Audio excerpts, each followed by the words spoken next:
જીવનના રંગમંચ પર રિહર્સલ વગર સફળતાપૂર્વક દરેક ભૂમિકા નિભાવનારું ઈશ્વરનું શ્રેષ્ઠ સર્જન એટલે નારી.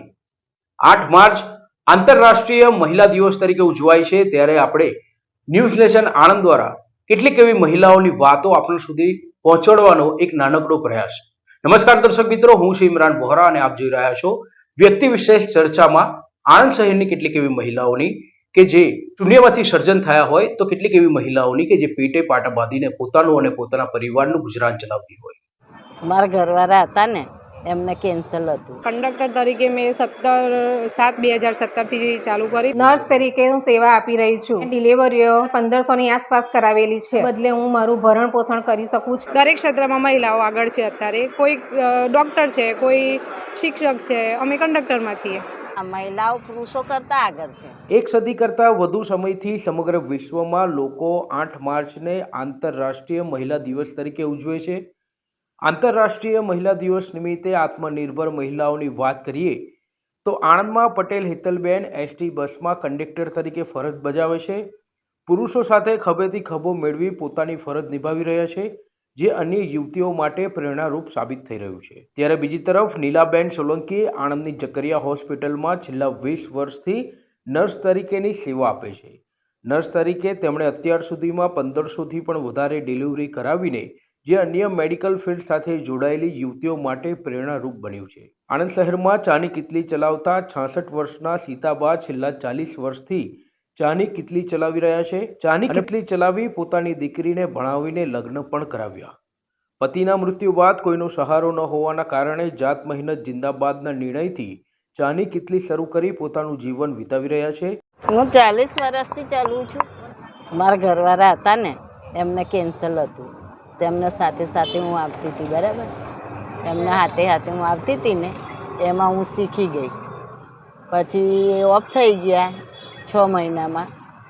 પછી મેં જાતે ચાલુ કરી. આવી ગઈ. પછી 5 વર્ષની બેબી હતી ને, પછી છોકરીઓને ભણાવી 7-8 જેટલું મોટી કરી, પરણાવી.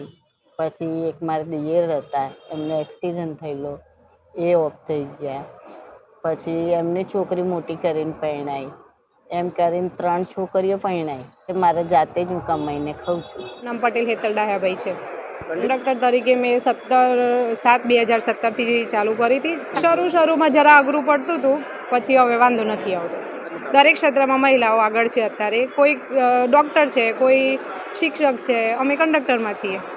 અત્યારે મહિલાઓ તરીકે પોતપોતાના પગ ઉપર ઊભા હોય છે, ઘરકામ પર સાચવે, નોકરી કરે, પોતાની રીતે પોતાના પગ ઉપર ઊભા રહે છે. મારું નામ નીલાબેન રમેશભાઈ સોલંકી. હું જકરિયા હોસ્પિટલમાં 20 વર્ષથી સેવા આપી રહી છું અને મેં ડિલિવરીઓ 1000-1500ની આસપાસ કરાવેલી છે.